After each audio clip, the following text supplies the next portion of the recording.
no idea how it goes. NXT's on USA.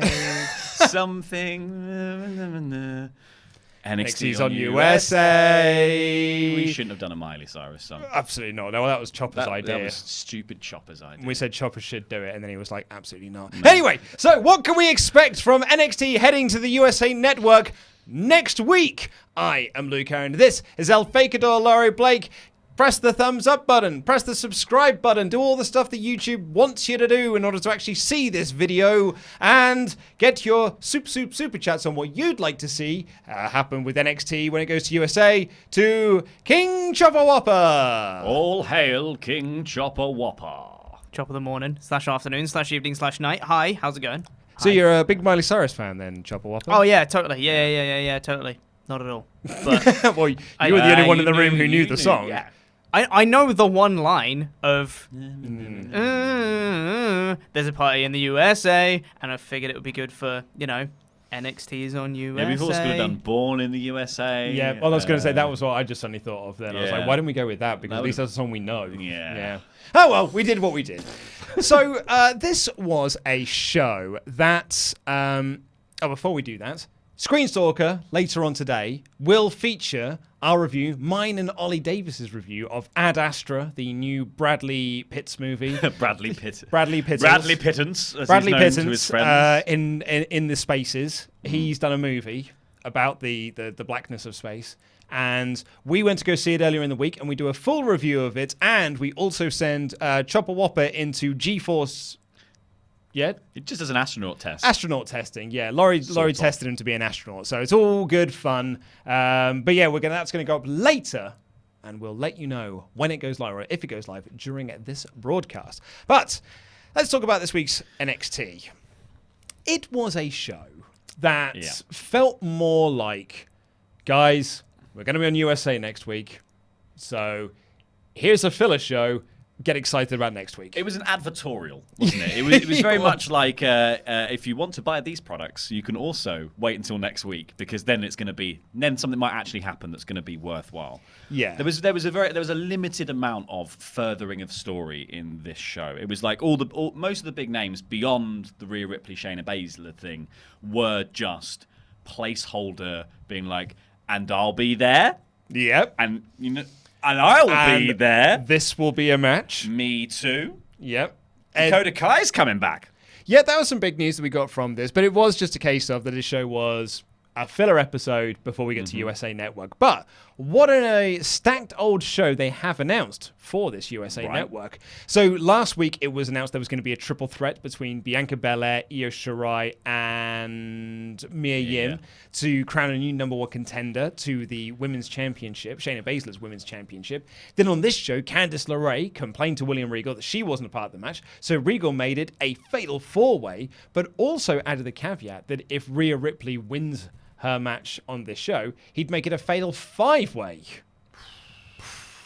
So we could end up getting a fatal five-way match to crown our new number one contender. Depending on how Rhea Ripley argues about what happened at the end of the Baszler match, really. Because she did lose. She did technically lose the match, yes. So but maybe Regal she won't be involved. But Regal might say, I actually think it was quite unfair what happened. Some people came down and they were like getting involved, and then you had the match won at at one point. She didn't even put the chair in. It wasn't even her thing. She just used it. So it could end up being a fatal five-way next week as one of our big matches. We're also getting a street fight between Matt Riddle and Killian Dane, a feud that's sort of been bubbling over, and Dane got the first win in their sort of this series, and now we're getting a follow-up to that. Yes. And it's going to be a street fight, which is going to be a big step up for this feud.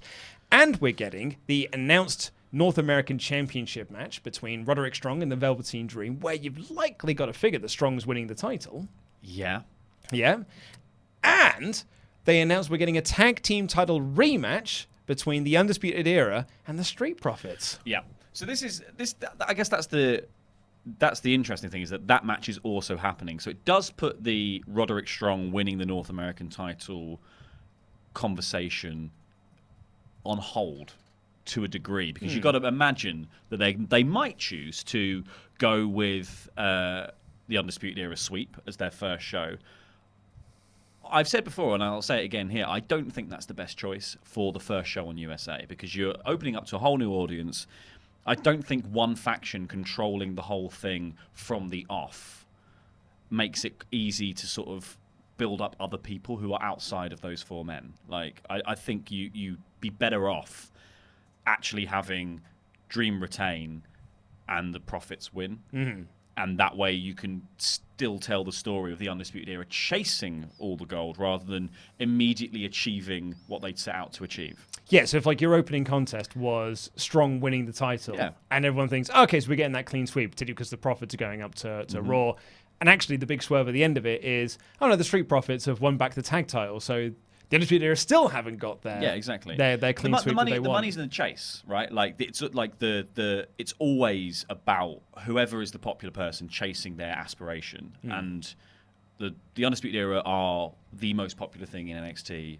I think without a shadow of a doubt. Not named Johnny Gargano, yeah, who aren't named Johnny Gargano. So like them chasing the clean sweep that everyone I think wants to see them have anyway, is probably the most interesting story. And then when they get it, it's how that corrupts them and changes them and then pits them against the rest of the roster. Yeah. But you don't want to just start with that. No, like open up and be like, yeah, so you're basically not going to understand what's going on now. I'm sorry, guys. I imagine next week the closing moments of that show will be the Undisputed Era draped in gold. Prophecy fulfilled. It's your big, unless of course you wanted to save that episode or that version, that visual, for the first show going against the AEW show. Yeah. So you save that until the first week of October. That's when you do that angle there. Yeah. But that gives you a bit more time to at least build to that story and like get the new viewers on board. Yeah, totally. I think like there's I just wouldn't pull the trigger on it on the first episode. I know it's a really big deal and will make wrestling fans go, whoa! But it's not going to make people who haven't watched NXT care. Yes. No. I think that's a very fair point. It's a bit of a waste of time to do that. But we are in agreement that we think that Roddy's winning the title. I think Roddy should probably win the title, yeah. Because I think that you want to open up your show with a big bang, particularly with a big title change, get those viewers instantly hooked in. And I think doing that with a title switch to Roddy could probably work. You know, I think that's a really smart move to do to further this whole Undisputed Era draped in gold storyline. And then you have them draped in gold for about 10 minutes and then you give the belts to the Profits. In terms of the Fatal 5-Way, what are you thinking? Fatal 5-Way? Or the Fatal 4-Way currently. If Ripley's in it, Ripley's winning. If Ripley isn't in it, I think Candice. Yeah? I feel like, maybe Candice and Io take each other out, but I don't know. It's quite difficult to tell, really, because I think they'd all fit in the picture against Baszler, but I feel like Ripley is the one being picked. You know what I mean? So I'm still thinking. I'm going with my last week prediction. It's going to be a Fatal 5-Way. Baszler and the Horsemen run down, cause a big old... I know you can't have a DQ, but the referee can rule it as a no contest. Io's beating down Candice. The other Horsewomen are beating down everyone else. Regal comes down and is like, I've bloody had enough of this. You four are going to face you four in War Games. Oh. And that's like, you know, your big closing angle to the show. That's fun. Is Regal announcing War Games. That's our next pay-per-view. So we've now got all of these weeks to build up to that pay-per-view. That's a lot of fun. I like that. Yeah. Yeah. It's a long old time to book for it. Io would fit with the Horsewomen, I think. Well, that's it. Like someone said last week when we talked about that, it was like, well, why would Io team with the Horsewomen? It was like, well, she's not teaming with the Horsewomen. She's doing it so she can beat up Candice. Yeah. Like that. It's a means to an end. Yeah, and I think like in the same way that Roddy reluctantly joined forces with the Authors of Pain because he wanted to get his hands on the Undisputed Era. Exactly, and then I think it gives Io. You add a lot of drama into the War Games match in general because Io has problems with Baszler as well. Exactly. And the Horsewomen. So there's plenty to do with that, and I wouldn't mind watching Io Shirai with a kendo stick in hand, just wailing on 7 other people like that. Yeah, I'd happily watch that. Absolutely. But so one of the other things to talk about with this, because I literally learned this 2 minutes before we went on air. But apparently it was mentioned in the show, but I must have missed this, and I must have just missed this over time. So they didn't say it explicitly. Okay. Yeah, so they said it's not 2 hours on USA Network. It's not 2 hours on USA. So the first hour is on USA, and the second hour will be on the network. And that is for a couple of weeks because Chopper said Suits is still on USA. Yeah. And then October 2nd... which is the AEW show. I'm looking for Pete nodding. October 2nd, when the AEW show starts, that will then go to 2 hours. Right, on USA. On USA. But for the moment, it's split across 2 platforms. Yeah, brilliant. Okay. So so then Which means that the second half, you just throw it out. Well, that's what I mean. It's like, so you got to imagine that all of this stuff, the stuff you've announced, so your Roddy match, your Street Profits match, and your Fatal 5-Way, that's in your first hour. That's first hour. And then your second hour is your Dane Riddle match and whatever the heck else. Yeah. But you want to Angel Garza. but you want to front load that first hour with all the stuff to the biggest audience. Yeah, all the big stars, all the stuff that's going to mean something going forward as well. Like like the Riddle Dane match. I if they can find a no contest in a street fight, I'm sure they will. So it's just like I think Eric Bischoff's not booking the show. nothing has happened. Yeah, but you don't want anything to happen off off screen when you've just gone to TV. Like that's going to be important. So unless they're just going to drop it and not do anything with it, then.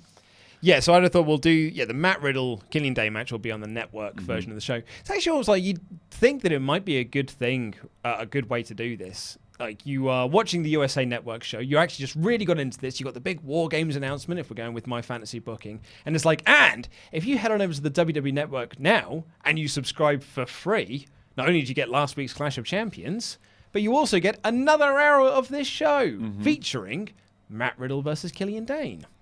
Hopefully. Although you know who Matt Riddle is, or Killian Dane, because you're a new viewer. Maybe that'll, I don't know, bump up the network subscribers. A shocking idea, I know. One singular one. Well, it's this show did such a better job of advertising the fact that NXT is going to the USA Network on a show that already has an NXT audience. Yeah. Like, it's such a backward way of doing it. It's like, you're already watching NXT, so you're already a fan. It's now going to this new station. Whereas, put it on Raw.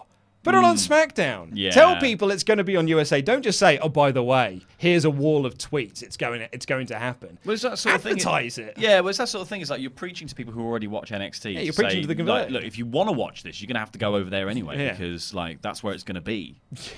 I'm sorry, but also really here. sorry, guys. But it's going to be on telly now, so you're not going to get it in reasonable hour. And I assume next week, guys, we're still going to get the 2-hour version on the network. I assume so. Because we don't have USA. Yeah. So, I just assume that in outside territories, we'll get the 2-hour version streamed? You'd hope so, unless it's the same sort of deal that they have with Raw and SmackDown, where it's not allowed to go on the network. Oh God, could you imagine? We only just Globally. get an. Oh, sorry, Chopper Whopper's got his hand up. I believe that the show goes up the day after, so it goes up 24 hours after the show airs. It goes up on the network, and the full 2-hour thing will be there the day after. So it'll be. So the second hour of the show will be up on Wednesday. But the full 2-hour version goes up on Thursday. Correct. And then once it goes to 2 hours on USA, it goes up on a Thursday. 24 hours. 24 hours. It streams again 24 hours after But on is the that Thursday night. just what a the massive US pain in the But that's arse. just the US though, or is that a worldwide thing? I believe that's a worldwide thing. Huh. So we're just not. So outside of the US, we're just not getting NXT on a Wednesday anymore. I have no idea. Apparently not. Probably not. Because they did. Oh God! Well, this is the problem, isn't it? I did a piss poor job of telling us when you're getting this bloody show. Because my understanding was in the US, it's on USA Network, and then on the Thursday, it's going to be up on the WWE Network. But anyone outside of that will still get it airing live on the WWE Network as originally scheduled. Have a look, I guess. We'll find out on Thursday. I'll be honest. There's no point going to the WWE Network to look at the schedule of when things are on because that place is a fucking nightmare. It's a nightmare of nonsense. I guess, would it then be streamed on the Wednesday night, but then not be available on demand for then another 24 hours, and then it will be there? So unless you want, which actually is a way to, I suppose AEW is going to be on. Well, we don't know. This is no idea. I tell you what, if you know in the chats, let us know because we're all a bit lost here, and then we do this for a fucking living. Yeah. But right, let's see what people are saying up in the super chats. King Chopper Whopper. Let's. So, first one comes in from Tim Arndt, who says, I currently only have the network for NXT and pay-per-views. Do you guys think I should cancel my subscription if I'm only going to use it for pay-per-views from now on? Absolutely not. You're getting pay-per-views for $10. Yeah. Good luck. I mean, back in the day, it's because you'd like 30 quid a month. Yeah. 30 quid every time you wanted to do it. And you could always try and get into table for $3.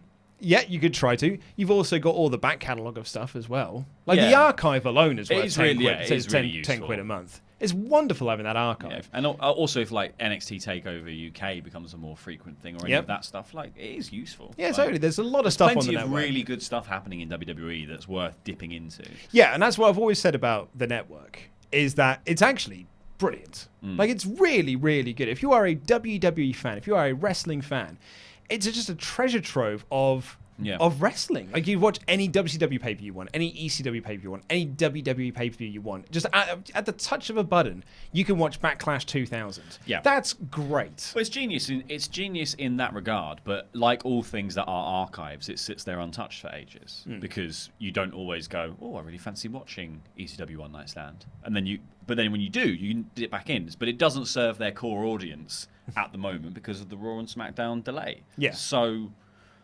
until all that becomes parity across the board, it's a bit useless.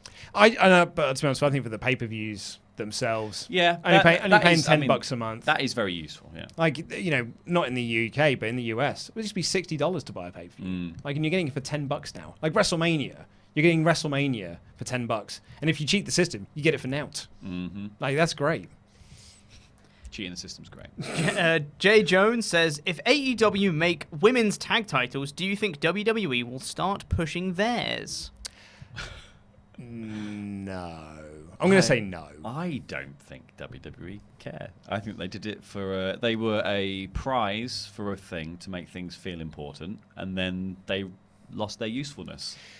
Yeah, the WWE women's tag team titles were done because Bayley and Banks et al. Were, you know, campaigning for them, and Vince eventually said, yeah, fine, all right. Yeah. The reports are he didn't want them in the first place, and that's quite evident because they've not been featured really since WrestleMania. Yeah. They're a complete afterthought. I don't think they would even take them seriously, even if AEW had their own version. Yeah, I think WWE is quite entrenched in the way that it does its business. Yeah.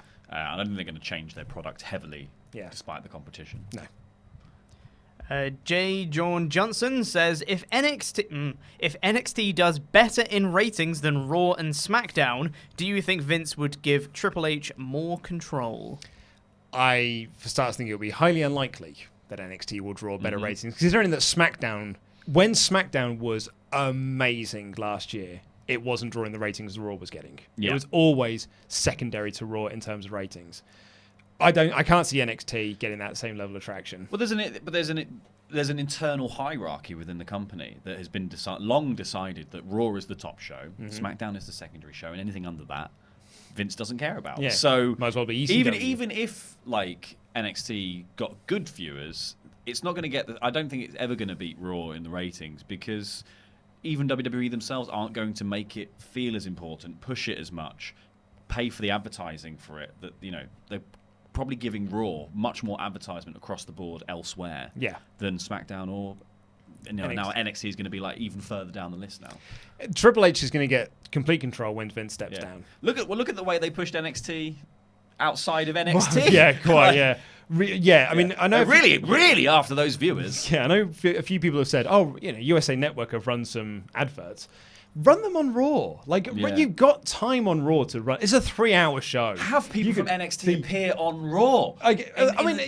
You can say that, but just push the fact that the majority of the people you're watching on Raw have come from NXT. Yes. Your current Universal Champion is a former NXT champion. You can really push the idea, hey, guys, this NXT show, this is where your future Universal Champions are going to come from. Yeah. And you can watch them grow on USA Network on Wednesday nights, but they don't. They just choose to ignore it and be like, by the way, it's happening. We don't really care. You can watch it if you want, though. Yeah, it's almost as if it's completely cynical, isn't it? But it's not a competition. They don't really see them as competition. Jared Reeser says, with the speculation you all brought up yesterday about Kevin Owens' tweet, do you guys think we'll see a storyline of KO having to earn his way back to the main roster on NXT? Love you guys and all your content. I think that's Kevin Owens messing with people, to be honest. He would be a good choice to send back to NXT though for a little bit of just main roster spice. If he showed up on next week's show for USA, If he showed up on next week's show, gave the stunner to Adam Cole, and established himself as the new contender for the NXT Championship, it'd be pretty spicy. People, I'd go nuts. And the place would go bonkers for it. Nuts. And I think it would be a brilliant way to really push people towards NXT. Yeah. But do you want to take away one of your top baby faces from SmackDown and put them onto a show? Yeah, and who you've been trying to position as a new Austin. Exactly, Like, yeah. Do you want to take them off SmackDown and put them onto the third tier show? Yeah. Like, Sami Zayn would be a better choice. You're not really doing a hell of a lot with Sami Zayn. Yeah. So send Sami back. Or, like, choose somebody who is an NXT guy who's not got a lot to do. It's always isn't possible. holding a belt. It's Like, always possible for it to happen, but yeah, I don't know. Kratos' Forgotten Son just talks about what we were just talking about. It said, hey guys, what's your take on the first 2 weeks of NXT Live being split between USA and the WWE Network? Will it be confusing to new viewers? I mean, yes, because it's confusing to us. It's confusing to Yes. old viewers. Yeah. I do feel like, though, there are going to be people who are telling us we're morons because Probably. we don't understand the complexities of it all. Yeah. We are trying to work this out on the fly, though. So we're trying to work this out in a live format. And then final one before we get into the rest of the show. The poor wayfaring gamer says the NXT advert says no BS, implying WWE is all BS. I like that. It's good. Yeah. It's like when people say they used to do those sort of like WCW in its dying days would always do those moments where Goldberg would go against the script and he'd leave a match, and they're like, "Oh, I mean, that was real, folks." So essentially, telling your audience everything else is fake, and then you got and then there's the logic to that. Then Kevin Nash and Scott Steiner had a real wrestling match after Goldberg left and went off script. So Steiner and Nash had to have a real wrestling match after that, like professionals. What a dumb company by the end of it. Remarkable that people still go to bat for Eric Bischoff at times. I know it wasn't fully him and it was Russo as well, but still. Anyway, shall we talk about NXT? Mm-hmm. Rhea Ripley arrived in a car that was driven like a chauffeur-driven car, which I felt it feels like out of character for her. I felt like she should have turned up on a Harley. Yeah, that's what that's when I look at Rhea Ripley. I don't think a chauffeur is driven. Well, you they're calling here. her like a mosh pit kid in the match. It's like this mosh pit kid. Yeah, this mosh pit kid who's like all the other, like, you know, all the athleisure people now, where they're all actually secretly posh, but they just dress like they've got no money. And it's like because it's fun to dress like you've got no money. Yeah, it didn't really work for me. Yeah. I'd have much preferred it to arrive like Austin wouldn't have arrived in a chauffeur-driven limo. No, unless he'd stolen it. Yeah, that's it. And the driver. Yeah. If she had him at gunpoint, it would have been fine. Got our first match of the night was Damian Priest versus Boa. Boa got a bit of offense in, but Priest hit the discus clothesline and the Reckoning for the win. Yeah, it was fun. It was all right. It was all right. I'm getting a bit bored of the Damian Priest thing now, because at the end of this match they also.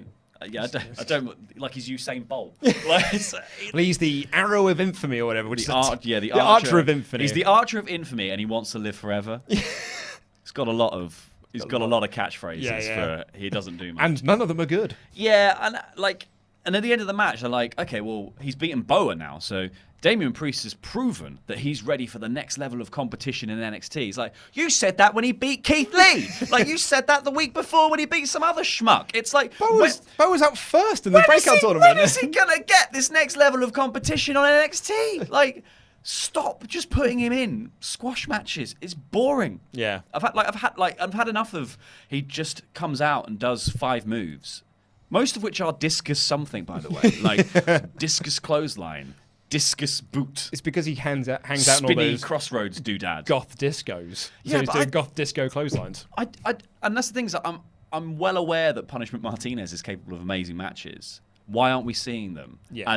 Why aren't we? If you keep talking about pushing people into the next echelon of like NXT competition, do it or stop talking about it. Yeah. Like one of the two. Like, you know, you can't keep saying like, well, he's earned his right for the next guy, and it's like, well, why is he facing Boa? Because I'm assuming next week it's going to be some other idiot from the breakout tournament, you know. Which was Shane Thorne's gimmick. Yeah, exactly. So, and if you're just going to run through them, and they're basically, you know, they're obviously very talented wrestlers, but they are jobbers at the moment. Apart from Cameron Grimes. Apart from Cameron Grimes, they are jobbers. Like the rest of the lot are just brought out against established names to show a bit of offense, do a bit of flash. Everyone's like, oh, I kind of recognize you. And then the person you expect wins.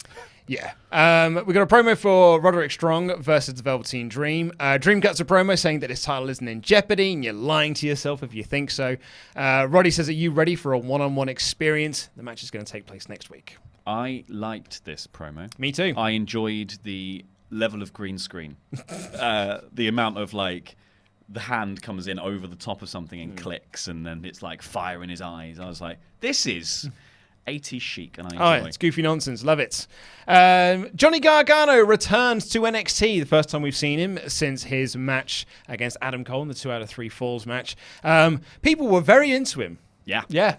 Chanted for a long time. Could have got an Undertaker entrance in all of this. Yeah. It was going on for so long. Gargano essentially had to stop them and say, look, I told them I wouldn't be out here for very long, so I'm going to really have to cut this short. But he talked about like the ovation he got at the last match. He loves everything about NXT. NXT is the best professional wrestling show on the planet. So fired up for this promo. It's really, really good. And he's about to say that he's officially, and then Shane Thorne and his generic music came out. Nigel McGuinness went... Someone started playing something on a MIDI keyboard. Nigel McGuinness essentially went, Shane Thorne? Really? Then you played the wrong music. Johnny's. That's Johnny. It's a former NXT champion. You sure Shane Thorne was coming out? Was Ciampa not? He's not ready yet, is he? Oh, okay, fine. You're saving him for next week. Okay, I guess so, okay, yeah. Fine. But Shane Thorne comes out and he says that Johnny Gargano is always stealing the spotlight. I like Kyle, NXT superfan, the one in the Everton shirts, front row, so upset. I just shouted, he just cut away ever so slightly, just shouted at Shane Thorne, go back to Australia! It's really made me laugh. Shane says that, Gargano is a pillar of NXT, but NXT will be just fine without him. Johnny Gargano says that you're right. I am NXT. I'm not going anywhere. Gives Thorne the super kick. Does the Bret Hart writing in the air, writing NXT, and then says for life. Good stuff. Yeah, bit of a pointless angle to have done at the end of TakeOver to be like, what will happen with Johnny Gargano? Will he leave NXT? It's like, no. Never. He's NXT for life. Yeah, and then to do this, like it was nice to see him, but it just felt like, okay, this is all placeholder. It's like you even employed Shane Thorne to make it especially clear that none of this matters. Well, I wonder if we'll get Gargano Thorne next week. I think the two of them will have an amazing match. I Yeah. just think Shane Thorne is not like Shane Thorne was also doing something like, and it's weird to now just go breakout. Johnny Gargano. Okay, guys. The breakout. The rules don't apply. I've beaten 3 of them now. What more do you want me to do? Yeah. 3 of them makes a one Johnny Gargano. We've got a promo for the Forgotten Sons. They call themselves the Savages of NXT, and they will no longer be forgotten. Riddle. Wonder what's next for them. What can you do with them next? I don't really know. Like, I guess you hold them until you sort out whatever's happening with the tag titles post Profits and Undisputed Era, and whether the Profits are going to Raw or not, etc., and then you just insert them there. Yeah, because I really thought they were going to end up like there was going to end up a War Games style thing. Maybe the Sons with Killian Dane versus the Undisputed Era kind of thing. I don't know, some sort of thing like that in War Games. Probably not now. Yeah, because I'm just thinking about the NXT tag titles. Once the Street Profits, the deal is over. Because my prediction is that it's going to be Undisputed Era Dripped in Gold next week. Yeah. Is who faces the era next? Like, who's your next top babyface tag team? So I don't think it's babyface tag team. I think if I was going to use the Forgotten Sons, I would be using Jackson Riker against Adam Cole, or Jackson Riker against Roddy, and then like you could have Bobby and Kyle backing up Roddy, and the Forgotten Sons backing up Jackson Riker, and Adam Cole can have a singles feud without the Undisputed Era around him the whole time. Something like that, where it can be sort of a 3-on-3 deal. But Jackson Riker should be pushed as the star from the Forgotten Sons. It shouldn't be Cutler and Blake doing all the talking and him being the henchman. Yeah. Like, he is hench. The big stare, but it's not like big starey henchman. Yeah, that he it's is. weird. He should be the thing. Like they should be the hyenas to his scar. You know what I mean? And he's Whoopi Goldberg. Yeah, and he could be Whoopi Goldberg if he likes. And we had the best match of the night. Pete Dunne versus Angel Garza. Yes, please, mate. Yes, I like this a lot. Lovely. Love Angel Garza's gimmick. Gets a little kiss from an old deer in the audience. And then walks up to like all the lads in the front row and he's like, whoop, don't touch me. Nope, none of you. Get away, get away. So good. And like when he goes to like take off his trousers, Nigel goes, avert your eyes, Beth. It's really nice. There was an amazing shot when he gets in the ring and he does his whole entrance, goes around schmoozing the whole crowd, and he gets up on the turnbuckle and it just kept cutting back to Pete Dunne's face like, who? What is this? It was What am I in the ring with you? Fun match this. Yeah. And Garza took a lot of it. They really were doing a lot. I think Dunn did a lot to make Garza look amazing in this match. Yeah. He got to do a lot of his flippy stuff. He had this really wicked spot. I'd say wicked. I don't know really how I feel about it. Where he kind of gets Dunn to do a headstand on the apron and then super kick him. I like it. I do, but it's also one of those sort of kayfabe things where you're like, why did Dunn just stay in a handstand for so long? Yeah, if you could do it quicker, like, it would work much better. Because it's basically the cheeky Nando's kick. Well, right? But on the apron. It's the same thing I have with the draping DDT. It's like when Randy holds the draping DDT for so long, you're like, you probably could have got out of that Take your by leg now. off. Yeah, Yeah, exactly. You could just take your leg off. Yeah, mate. you It's can fine. step down. You don't have to stand Yeah. there. It's not light as a feather, stiff as a board. You're not just like stuck in place. It's one of those there. things where maybe if it was like when he went up into the handstand, if his legs hooked over the top or something, and got he caught hung in the there for a ropes, second, yeah. and then it was like boom, yeah. Yeah, something along those lines. I But- still think it's a really fun, cool It's a spot. fun- though, yeah, it's but a really fun, it cool is spot. It's such a wrestling spot. Yeah, and there's a point where he kind of got him up for the Shattered Dreams and hit a drop kick to his legs, which I really like that. I think that's a really nice spot. There was another one he did that I really, really enjoyed. He did a sharpshooter on the arms. That's what I really liked. That was cool. really fun. Yeah, it was really cool. There's some really, really good stuff throughout this. Dunn just got really pissed off by the end of it, though. Just rolled through and just started stamping on his face. Yeah, Dunn did Dunn. Dunn did Dunn. Which is amazing. Oh, Dunn's always great. And he always, I think that's the thing, is like he always manages to balance his offense against somebody else's in such a way that both people seem strong, both get to do their stuff. His style seems to work with everyone. Yeah. It's like Pete Dunne is immensely good. He is absolutely amazing. Him versus Cole, going after that NXT championship. He's bigger than the North American title. In the end, Garza tries to do a springboard K-Brada, but fell into Dunn's submission, who then just sort of like transitioned around, snapped the fingers, or bent the fingers back, and Garza tapped out. Cool finish. I thought it was a really good match. It made Garza look great. Yeah, I love Angel Garza. I thought from the breakout tournament, I was like, that's the guy. He's the only guy that's my actually guy. broken Yeah. out of it. Yeah. Yeah, because it certainly isn't Cameron Grimes' hat or Jordan Miles. Oh, Cameron Grimes' hat. We'll get to that in a second. Dear sweet hat. Rhea Ripley was warming up backstage, and so was Shayna Baszler. We got our promo for Connor's Cure. Then Street Profits cut a promo from Monday in Central Park. And I'll be honest with you, I got slightly distracted during this promo. Because it was from Central Park, I was just looking around to see if they were doing it from outside Dana Barrett's apartment from Ghostbusters. I was trying to work out if one of the buildings was. I was like, is that the right area of Central Park to be able to see the building from? Can't quite work it out. And then basically, I got to the point where it's like, I picked back up when Dawkins said he misses their title. So I missed all of what Ford said at the start. They weren't really talking about much. Really. No? They were just saying they were in Madison. They were just saying we're going to Madison Square Garden. So Okay. it's going to be great, and the Street Profits are on the way up. And he was like, but it feels wrong without the titles. Yeah. Blah blah blah. But Ford said we're going to USA Network next week, so why not kick off this new live version of the show, / network version of the show, / 48 hours later version of the show. It's 50-50 booking of the show.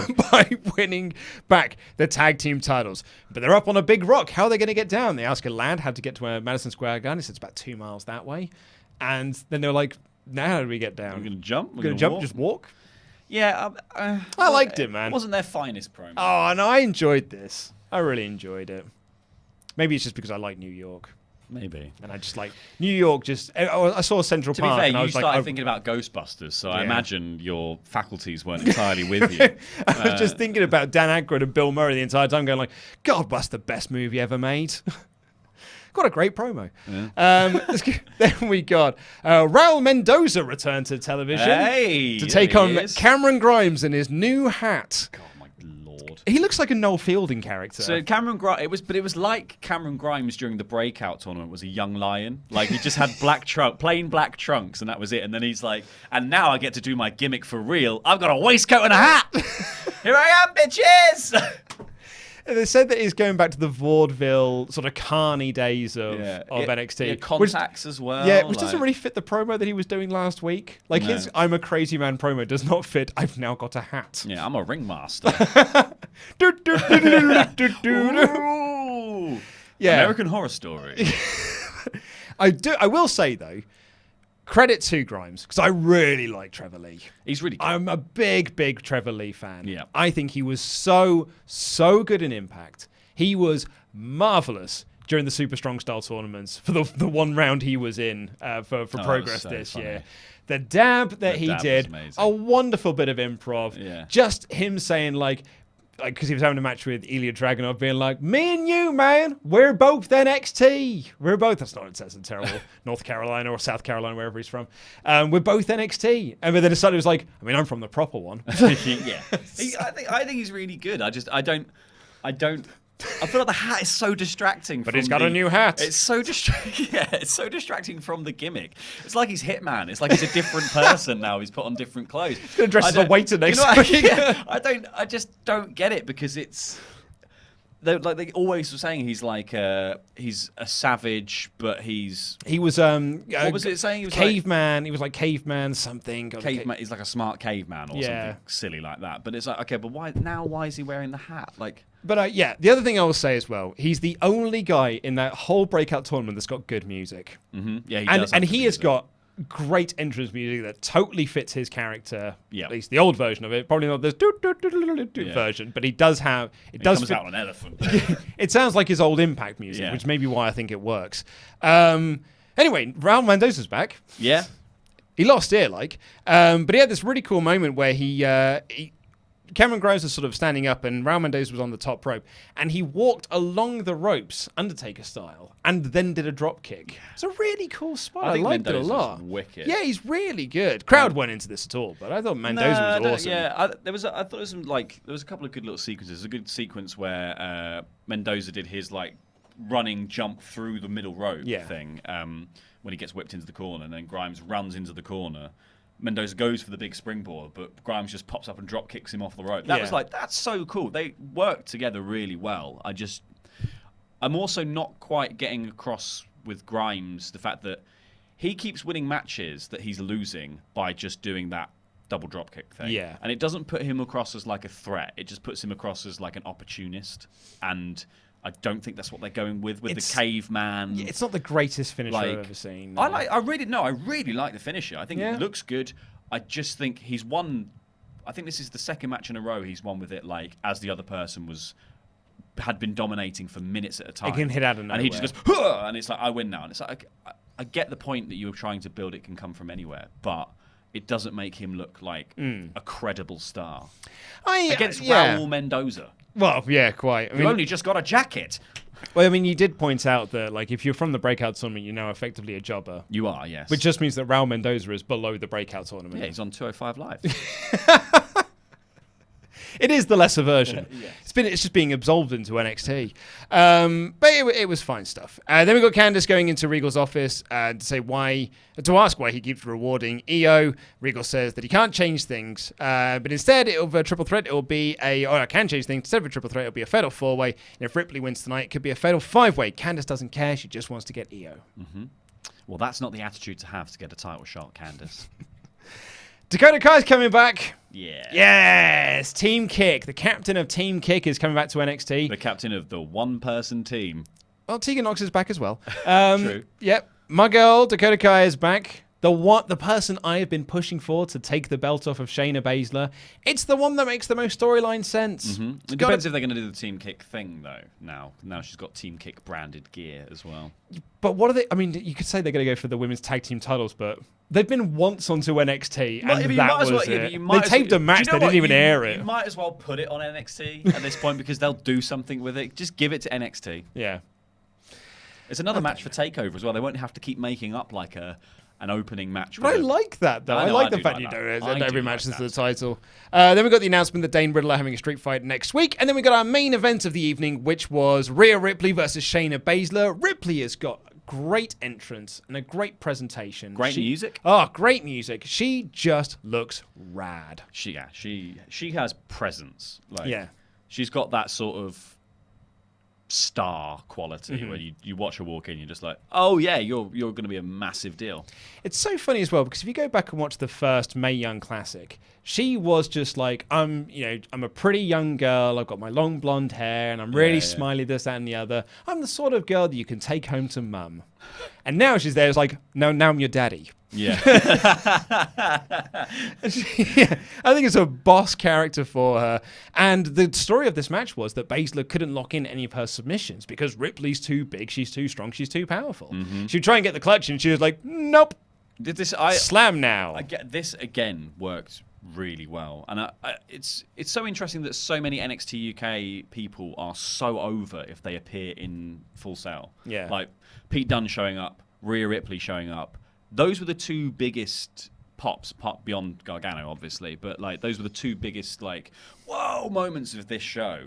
I just think it's fantastic. I think like there clearly was within NXT UK a top tier of talent who were stars and could have been across WWE, and they've been kept in NXT UK for a long time, and now finally they get to sort of go around, hopefully the rest of WWE as well, not just NXT, and you're going to realise that these probably should be the next crop of like really big names. Yeah, totally. Because Rhea Ripley does feel like the person. Like I know you're saying Dakota Kai for Shayna Baszler. She's my girl. Rhea Ripley to me feels like the next NXT Women's Champion. Yeah, I mean, I feel like you're right. She'll be the first ever to win both belts. Yeah, and then because then she can also play off the like.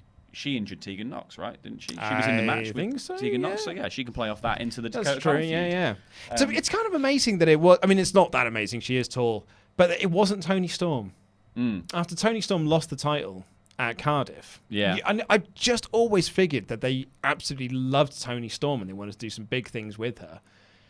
But it just feels like she's treading water in that company. Yeah, but she needs to go to the main roster. I think, but Triple H likes people with a rock and roll sort of vibe, and Rhea Ripley has a more rock and roll vibe than even Toni Storm. Yeah. Toni Storm's pretty rock and roll. Maybe it's because Rhea Ripley likes, the metal music that Triple H does, whereas Toni Storm likes stupid hair metal music. Yeah, like, exactly. Like Guns N' Roses and that. He's like, no, that's for dumb people. Yeah, exactly. Listen to Motorhead, you clown. I thought there were some really fun bits in this match. Yeah, me too. I loved the opening where it was like Baszler goes for the trip that she normally gets, and Ripley goes, nearly, and then just trips her easily. But then there was a great callback to that later in the match where Ripley goes for a big boot, a running big boot, ends up catching a leg over the top rope, and that's when Baszler trips her other leg out, and Ripley ends up like caught up in her own like weird submission thing that she's applying to herself. Wonderful stuff. The electric chair drop to the stairs as well. Oh, it was so good. But then the horsewomen ran down, and Duke immediately was just like, nope. Yeah. I'll get a chair instead, thanks. Because Shafir ran in. It was a terrible idea. Got donked. Got donked. I was like, oh, that's enough for me now. And and then the distraction allowed Baszler to attack. Duke threw the chair in, but Ripley blocked the chair attack, grabbed it for herself, and hit Baszler with it for the DQ. And then the horsewomen, even though they had the numbers advantage, bailed up the ramp, and Ripley just sat in the chair, challenging them to come back down to the ring. Yeah. Made her look like a badass. It was awesome, I think, and I think it was the right production decision as well, because it's like they announced that Baszler won, didn't play her music. I don't think they didn't. They played Ripley's. And then they gave Ripley a chance to just go, I think I won this match. And then played her music, and I was just like, she looks boss. She does look boss. Then oddly, that's not the end of the show. The Undisputed Era cut a promo. It felt like this was a misedit. They should have gone earlier in the show. Yeah. But yeah, it was Cole saying that the prophecy will be fulfilled next week. Strong's going to win the title. Strong says that he hates Dream and he's going to beat him next week. Things are changing around here, according to Cole, because they're the Undisputed Era. To be honest, just air this promo on Raw and SmackDown. As a way to hype up the show, air this on Raw and SmackDown. I feel like they were playing it like this was a big deal, this announcement or this promo, but because they even did like the copyright had already come up over the Ripley bit, and then it was about to go off air, and then they did the shock the system. Like it was, Yeah. we're taking over to say something important. It's like, oh, but you're not really. You're just saying that the prophecies, like we all know that. It was announced earlier in the show that that's what's going to happen. You've already had a promo for the match in which it's going to happen. This was just the set dressing of like, don't forget about these guys. They'll be there next week as well. Yeah. It's important that we just put all the people who are going to be on TV next week up front and say, next week, something will happen. I thought it was mostly superfluous, but I would think I'd prefer the show to have ended on that Ripley image, which I thought was way stronger. Yeah, absolutely. If you're going to position her as like a big star on the USA show, then you should finish on that. Because, again, you're going to have to... Next week, we're going to have to say all who these people are anyway, again. Because we can't just go into NXT Presuming on USA, that people presuming know. that people have already watched it. Yeah. Which would be interesting to see how they navigate as well, because it's difficult to go like, well, there is this much history of NXT. You have to get on board with all of this now, because this is the first time it's been opened up to this mainstream audience. Well, it was a show. It was mostly, as you said earlier, an advertorial for next week. Not the worst thing in the world, but I am looking forward to next week's show. Really looking forward to the USA Network. That's because they've like front-loaded this show with like, here's all a load of amazing matches that you really want to see. So yeah, I'm kind of stoked for next week. Yeah, I think it's kind of a shame that it's not the 2-hour version, though, because I would love to see what they do with the pacing of that as like because this is obviously going to be 1 hour of just insanity, and then another hour of like still pretty good stuff from the sounds of it, but probably more akin to a regular NXT episode. So waiting for the 2nd of October one where they go gung-ho will be really interesting, like when they throw everything at it. I'm just looking forward to waking up next Thursday morning and trying to work out how I'm going to watch NXT, because apparently, how does it work? So we'll find out next week, I guess. There might not be an NXT review next week. We don't know what's happening. But King Jubba Whopper, what are people saying up in them super chats? Well, firstly, I have an update on how to watch NXT. I've been doing some research. Oh, that's what I like about you, Pete. On the ball, mate. It's not clarified exactly, but Pete. we've got some of an answer. According to WWE.com, a good source. A good source. The episodes on Wednesday, September 18th and September 25th will air as follows. The first hour will air live on USA Network starting at 8/7 Central. The second hour will stream live on the award-winning WWE Network at 9/8 Central. The second hour will then be immediately available for on-demand viewing on the WWE Network, but it doesn't say anything about the first hour or when that will be available. First hour disappears into the ether. Yeah, but Never to be seen again. But the key to it is that the second hour will air as normal on the network and will be available as normal on the network next week. Yeah. Correct. Even if you... a massive pain in the ass. And then, in the original press release they had, when they first announced NXT on USA, it says the new 2-hour NXT weekly show will also be available on demand on WWE Network every Thursday night, beginning at 10 p.m. Eastern, which is like 3 a.m. our time. So on the Thursday, then the full 2-hour version will be Yes. available.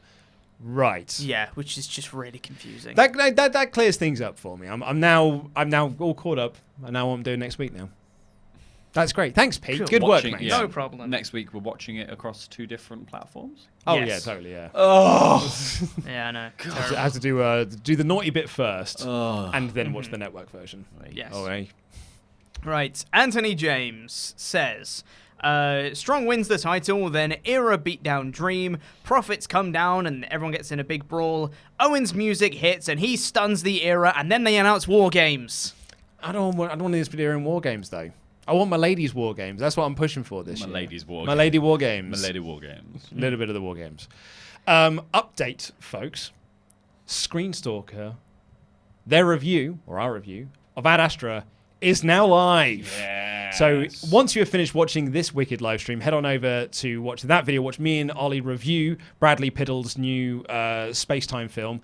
And Ollie will be replying to people in the comments if you want to have a little chat with him. Sorry, Chopper.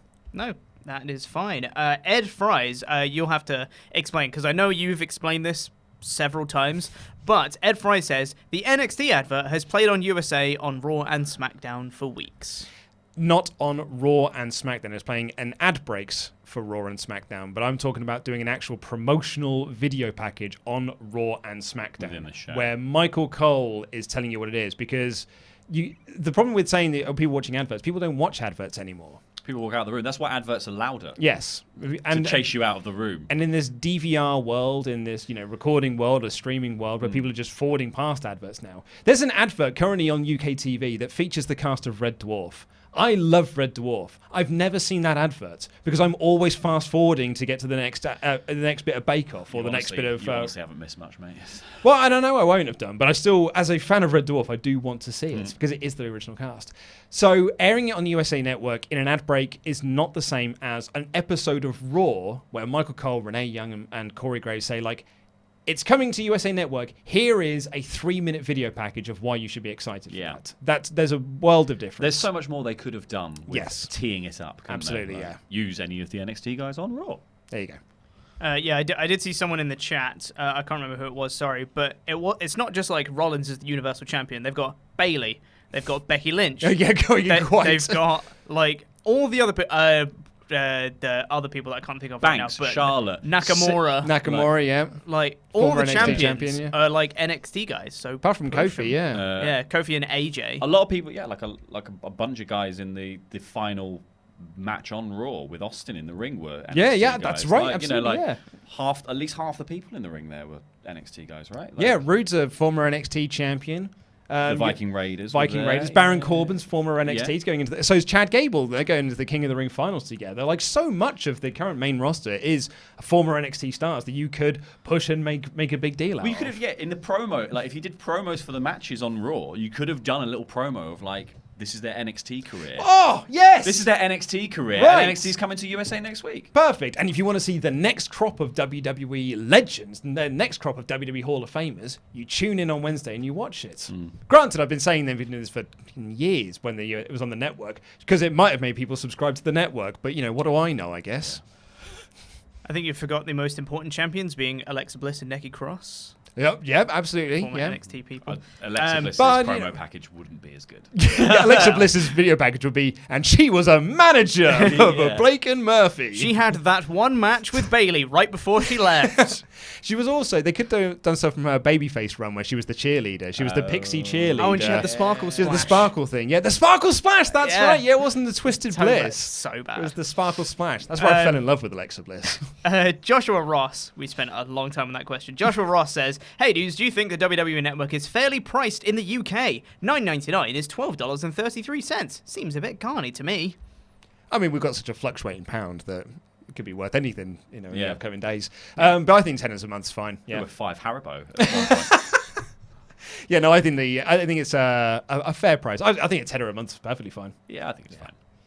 Tim Arndt says, after Garza took his pants off, Beth had a good line when she said, "That may be the only intentional wardrobe malfunction in history."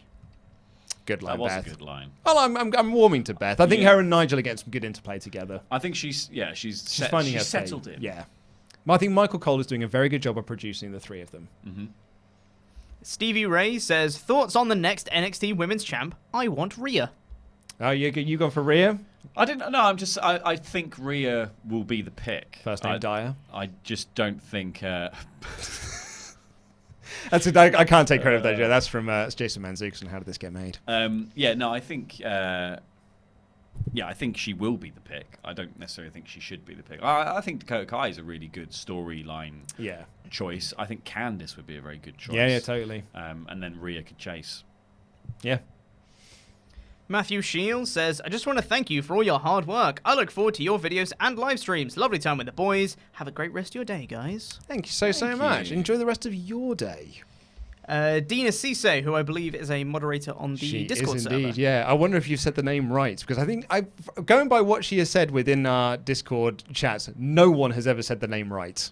She put in one of her super chats previously, she said, "This is how you pronounce my name," and I've pronounced it that way ever since. So if she told me wrong, then that's fine. It's your own fault. I like the idea now that she's just effing with us. We've said it right loads of times. We're just like, nope, you've said it wrong every single time. It's pronounced this way. No, you're still saying it wrong. No, that's still what my this Dutch one. housemate used to do in university. His name was Gus, but obviously in Dutch it's more like Groes, and it was like it's like further back in your phone. You just stand and go Groes. He's like, no, you've not got it. Anywho, yeah, sorry. Dina Cisse says, this past week has been very hard for me. I lost my cousin to suicide last Sunday and have been in such a bad place emotionally. Watching the rambles has kept me sane this week, and I appreciate all of you. I hope you don't take my comments about your name to heart then. We were just having a bit of a giggle there. Yeah. No, absolutely. I mean, that absolutely sucks. That's terrible. Yeah, that is bad. But, you know, I mean, I hope you're okay. I hope you're... Yeah. Yeah, that sucks, man. Yeah. Please, Caleb... everyone, if you're out there and you feel like you're alone, there's so many people you can call. You're never alone. You've always got us. You've got loads of people you can get in touch with. Samaritans in the UK is a very good organisation for that. I don't know what it would be in the US, though. Or outside of that. Caleb Maldonado, I think Laurie is going to be able to talk about this one, but don't reveal all your secrets. Caleb Maldonado said, did you guys see the weird Nintendo Switch device? It's for an exercise-type adventure game. Yeah! Don't talk about it too much. The Ring Fit Adventure! Woo! I got the press release about that earlier. Good God, it's utterly awful. dreadful, isn't it? Oh. It's woefully Yeah, bad. I've got the Nintendo PR release here. Embark on an epic quest using real-life exercise in Ring Fit Adventure! We will do. It's awful. We'll do it on Screen Stalker tomorrow, me and Luke. And I don't think Luke's seen the 7-minute explanation trailer. Oh, Oh, it's bad. it's so bad. cheesy. It's Amazing. So Well, I look forward to that. Anthony James says, do you think WWE are giving major contracts to talent, so if they want to leave, they have to buy out their own contract to move if they can afford it? I honestly don't know. Also, they're independent contractors, so I don't know how that works, to be honest. It's weird that they are contracted, but they're not actually working for them. Yeah. I don't know. I guess they're giving. I think they're offering people major contracts because they want to keep them. That's it. Yeah, Surely. just want to get them to go It's to the not like, competition. you know. Yeah.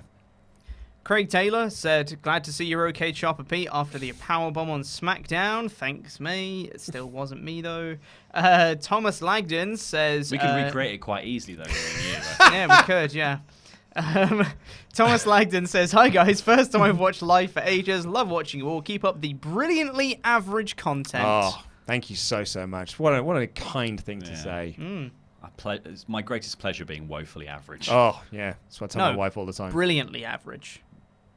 Come on. Will Adams, Luke Owen's #1 fan, Cheers, mate. Brilliant's a strong says... word. Sometimes I tune into the rambles just to hear some good William Regal ASMR. Bloody love a bit of William Regal. Yeah. He bloody loves it too. He just hasn't ever worked out how to seem like he's actually engaged in the storyline that he's doing, or cross, or... Do you like my photo of Blackpool? Just love there's a photo of Blackpool in his office. It's wonderful. Seth Amphetamines says, hey guys, love the show. I have an idea about how WWE can finally solve the pressing issue of Seth Rollins being cool again. Turn him back heel. No, you've invested too much in him as a babyface at this point. Have him lose the title, but not for like a week. No, I don't know. I don't know. Just leave him. He's fine. Yeah. Kids like him. I wonder if it's a bubble thing, to be honest. Yeah. Yeah, because like the show that they're doing in London, Gorilla Position are doing their live show with Seth and Becky, and then people are going like nuts to see Seth and Becky here in the UK. So maybe it's just a bubble thing. Maybe we just don't think he's cool because we're part of the IWC and we like Will Ospreay. I think that And we think the bank account thing was stupid. Yeah, I think the bank account thing was silly. I think the relationship being pushed was silly. I thought the rest of it's fine. Yeah. In fairness to him, he did apologize for the bank account thing. That's absolutely, yeah. And it's not his fault that he gets given dreadful verbiage on Raw. Yeah. Like, his promos as of late have been awful. And it's not his fault. Well, it's because they've plopped out the champion's handbook at Yeah. that point. It's like, you're a champion now, so you must just say this. In the same way that Kofi Kingston can only ever talk about the fact that he spent 11 years trying to win the title. And it's like, and what now? But what next, Kofi? What will you do next? Sounds like a Wrestle Ramble title. I was about to make that joke. Not Thanks, mate. KM. It says, will Dream eventually knock on Alistair's door? Could do. Are we still doing the knocking on the door gimmick? I have no idea. I have no idea anymore. Was it sitting in a chair now? I don't know. Yeah, because he just went down and found... Because he beat up Shelton Benjamin himself. Cesaro knocked on Alistair Black's door, but then sat in a chair. He knocked in on a different door. Knocked on a different, and then sat in a chair in a different room. Yeah. That makes no sense. It's like, I want you to knock on my door and then come and sit in a separate room where I can't see you. Yeah. But I can see you through the magic of television, and then I'll smile to myself. WWE's knowledge of space and time Just sometimes. doesn't work. Yeah. Like the Braun Strowman down the camera promo. Beastie Boy. Pavi, who also claims to be Luke's #1 fan, Thank you. says, Chopper, did you know it was Miley Cyrus's birthday? No. Oh, Happy wow. birthday, King Miley Chopper Cyrus. Need a new name? Mine's become mainstream. Love you guys. Well, He's Luke's Party in #1 the fan. USA. Yeah, happy birthday, Miley Cyrus. Who knew? The more you know. The more you know. Anthony James says, can WWE stars buy out their contracts? No Interesting. idea. Absolutely no idea. Not a clue. And Dina Seasai comes in to say, Seasai is how you pronounce it. And no, I'm not offended. Love you guys. Love you too. Thank you for that. And then finally, thank you to Kratos' Forgotten Son for super chatting, but with no message. Thank you Thank all you. so much. And now, Sorry, I did just get one more breaking news. from Anthony James. It says Disney Plus announced 90s Fantastic Four, Spider-Man, and X-Men shows. Ooh, As in the The cartoons? cartoons are going on Disney Plus. Oof. Lovely stuff. Spicy. That 90s Fantastic Four show, that is something else. Just call for four. Bam, ba-dam, bam. Fantastic Four. Oh, what a show it was. That was the Chip and Dale music, wasn't No. it? Chip and Dale, Rescue Rangers. Chip and Dale, when there's danger. No. We're going to get copyright strike, guys. I genuinely listened to that song 5 times yesterday. It came on my playlist, my running playlist. And I was like, skip back, I'll have that one again. And then some parts during the day were like, I'm just going to skip back and listen to that Chippendale song again. That's a badass theme song, man. It was. Anyway, 90s Disney. that is all we've got time for on today's episode of the Wrestle Ramble. You can now head on over to Screen Stalker, which has been brought to you with our partnership with Cineworld, where Ollie and I are reviewing Ad Astra starring Brad Pitt. It's a it's been getting amazing reviews, so listen to what Ollie and I have to say about it, and you also get to see a fun little skit of Laurie and Pete messing around with boxes. So Well, we're trying to test him to be an astronaut. exactly. Astronaut. And if you head on over right now, Ollie is there in the comments. He's waiting to have a chat with you. So go on over to Screenstalker right now. Chopper Pete has just put a link to it in the chat. Click the videos that have also appeared on the desk if you're watching this on Catch Up, and this button here, which will make you a pledge hammer on Patreon. I've been Luke, and this has been our fake door, Laurie Blake. Over there was King Chopper Whopper, and that were NXT.